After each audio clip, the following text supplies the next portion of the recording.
Welcome to chess, ladies and gentlemen. Appreciate you guys stopping by, taking a look at my stuff real quick. All right, for all of my people that are in the Philippines, with Tagalog, magandang umaga, kumusta na, aking mga kaibigan, almost tayo. You know, you guys should be eating breakfast coming up pretty soon. It's 2 o'clock in the morning, so it's a little early probably, but yeah, anyway. So all of my people that speak Cebuano, maayong buntag. Kumusta na to you guys. Appreciate you guys stopping by very much. For anybody who is Ilocano, I will say nine bag not begat. You know, good morning to you guys as well. Welcome in. And for anybody who speaks Alkanon, or as shortened Alka, Akla, or Aklan. I think Aklan is the shorthand for that. Mayad na agahan. So it's going to take me a little bit to get that down all the way. But I like to say good morning to you guys as well. I'm covering, you know, a nice little percentage. Anybody who speaks Spanish or I think Cabo, I'm not sure how they say the other thing, but buenos dias to you. ¿Cómo estás? Appreciate you guys stopping by. ¿Cómo está? Appreciate you guys stopping by very much. Anybody who's coming from Iran, you know, I'll say salam to you. Khayli mamnoon. Appreciate you guys stopping by very much. Merci. Thank you, you know, for coming and taking a look at my video. But if you guys are ready to go, I have a Roderick Nava versus Alireza Firouzja. So international master versus super grand master. You know, and like we'll see what happens. If you guys are ready to go, let's take a look. All right, so we got D4, knight to F6. As you guys know, it, you know, can get into many different things. We got C4, G6. Knight comes to C3. We have bishop to G7. We got E4, and then we have D6. We don't want to see any E5 situations coming. So we have H3, and this signifies a specific variation of the King's Indian. But we see castles by black. We got bishop to E3. We have knight B to D7, and then we have knight to F3. Now, the opening that it signifies when you go H3 at that particular point is called the Makogonov. But to me, since I personally play this myself, this looks like the King's Indian Larson, and you would get to it actually after you know, we saw D6. We would see knight to F3, castles, and then bishop to E3, and you know, after knight B to D7. For me, I'd go bishop to E2. I mean, H3 is a very legitimate, you know, situation as well. But as you guys can see, you pretty much end up with a transposition. For those of you that aren't familiar with transpositions, it's basically getting to the same position, just from different types of move orders. You know, and so anyway, getting back to what we had in the game. Like I said, we had knight to F3. We got E5, challenge in the center, because, you know, as you can see, white has a really, really beautiful center. So black really wants to get rid of that. So a lot of times you'll see E5s, you'll see C5s coming, you know, even some C6, D5 situations appearing, just to try to disrupt that center as much as possible. So we see D5, you know, trying to grab as much space as possible. So this is really, really sound for white. You know, it gives white a pretty good advantage, because, I mean, as you can see, you know, white has really, really good space. They're controlling all of these different squares. So it's really, really hard for black to, you know, get any type of advantage out of this opening. So the knight comes to C5. We're just placing a little double attack on this pawn. And there's many different ways that you can guard against that. Let me see. Roderick Nava decides to go queen to C2. Very, very thematic move in this opening. You also have, you know, you can very well take bishop on, you know, take knight on C5. You also have knight to D2. Just reinforcing that knight, and you don't have to worry about this square because the bishop is covering it. You know, a lot of good and juicy options, but queen to C2 is very nice. You know, you can see possibly some B4s coming. So because you know, Firouzja does see B4, he goes ahead and goes A5, preventing B4 from coming. So we see G4. Now, it might look kind of strange because you're thinking like, man, you know, he hasn't castled. Like, why is he throwing his wing pawns out there? This is something that's very common in the King's Indian, well, just the different King's Indian situations. Modern type of hybrid situation is to start pushing these pawns. And the king actually is somewhat safe in the middle of the board. It's not like the end of the world because especially in this type of structure, because the structure is closed. You're not worried about, like, you know, crazy fast attacks to your king and stuff like that. So we see H5. And H5, I was hoping I could actually get to say Novelty this game. But unfortunately, Firouzja does play the first Novelty, and that is H5. Kind of bounced around a little bit. because there were, you know, it showed that there was only one game and then there was other games and stuff like that. So H5 is the true novelty as of 2018. And so we see G5. The knight F comes to D7. We have knight down to D2. And we see C6. Now, something that was considerably strong in the position was actually bishop to E2. Not knight to D2. Bishop to E2. The really important thing about the situation when you do start playing like this as white, you do have a severe advantage against black, but you have to get your attack rolling. If you allow black to kind of catch up to you, then you don't really have much to show for the fact your king is kind of stuck in the middle of the board. So we see C6 by black. We got B3. We got knight down to B6. We have rook to B1. We got bishop to D7. We got rook to G1, rook to C8, F3. And like I said before, you know, black is starting to kind of turn the tide a little bit. So as of now, black, you know, is starting to kind of take over the initiative. So this king being in the center of the board is really troublesome. And like I said, I mean, you have kind of a compromised position here for black as far as the structure goes. So you really need to start getting some attacks rolling. And so that's what bishop to E2 was trying to get.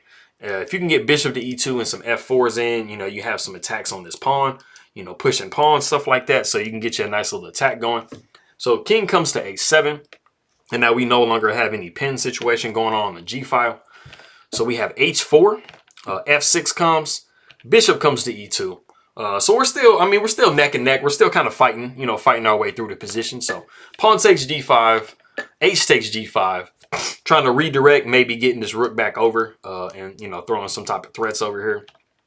So the rook comes to F4. So he's willing to give up, you know, the whole kitchen sink right now. You know, he's trying to, he has like this rook in the middle, kind of like a Petrosian Rook, you know, the immortal rook situation. So, I mean, it's possible to go ahead and take it. It's not, it's definitely pretty even either way. I mean, even giving up the rook, you just end up with a really nice situation where you have some really nice knights.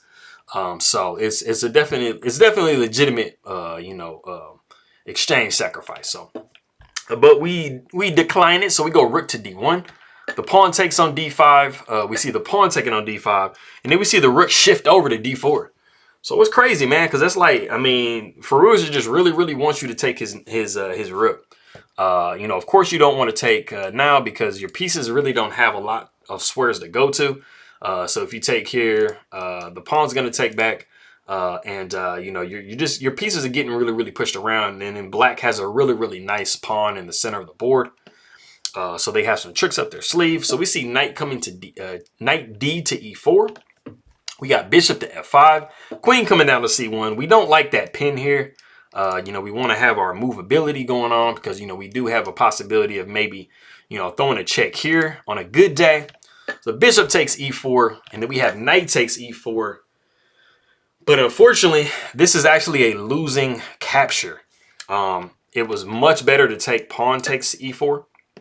Like I said, because it allows a nice tactic. So what I want you guys to go ahead and do is pause the video and see if you can see the nice tactic, the nice move that black has at their disposal. Go ahead and do so. Okay, cool. So the move, if you guessed it, good job, because you are noticing that this is a pin here. It is knight takes D5. Very thematic move. You know, you don't want to take here because you're going to be just, you know, capturing here. And then your queen is under fire, so you don't have really too many places to move it to. Just get your piece back. So after the knight takes on D5, you don't really have a lot of different options. I mean, you can take this knight over here. You can take right here with the bishop or even with the rook, however you want to try to do it. But this discovery is going to happen at some point. So Nava goes ahead and takes on D4. He just figures, hey, I'm gonna go ahead and get this bishop, get this rook out of the way. So the pawn takes on D4, pawn takes on D5, and then we have knight taking E4. And like I said before, we do have this pawn kind of in, you know, white's throat. And the queen, you know, doesn't have a lot of places to go. And then this is a very juicy square for this knight.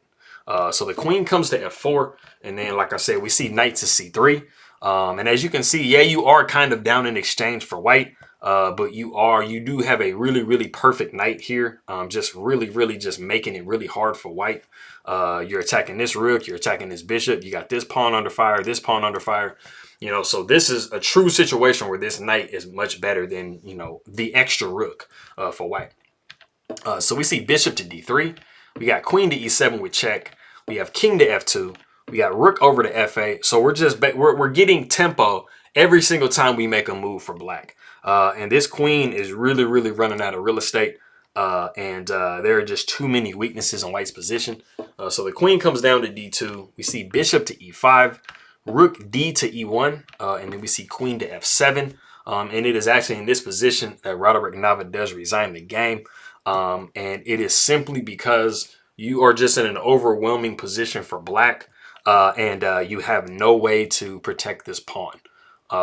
This pawn is doing a fantastic job of preventing this queen from, you know, coming over and covering this square to try to protect. And also this knight being just completely in white's throat is preventing the queen from coming over here to e2. So you are really paralyzed as white. So this was nice for Firouzja to take advantage. I guess maybe you could go bishop to e2. Yeah, I don't know. Maybe queen bishop here. I don't know. It's just let me see, 3 6. Yeah, I mean you're down a pawn, and this knight is just way too powerful. So like I said, it was in that position here that Nava did resign the game. But you know, I think that he was, you know, getting into the middle part here. I mean, it would have been interesting to kind of see after pawn takes, you know, what we have, because this is definitely still very much a game. You know, you can actually try to move the rook over, start to get some little sacrifices here and stuff like that. See if you can get some penetration going. Get rid of this rook. You know, maybe knight b5 type situations that look like maybe you can, you know, you can be playing a little bit of something. But yes, that was a really nice game. I like that little tactic in the middle because it was really complicated to find that move. I don't think that it was like just so natural for you to find. But as I'm always saying, putting you know, rooks opposite queens, putting rooks opposite kings, you usually have situations where you have tactics available. So yes, I appreciate you guys very much. Merry salamat, akim makaibigan, and merci, khayli mamnoon, my people that speak Farsi. And if you guys have any other types of games you want me to show, feel free to let me know. I'm just kind of biding my time until the tournament really comes back up and I can get some more Wesley So action going. So I appreciate you guys very much, and I'll see y'all next time. All right.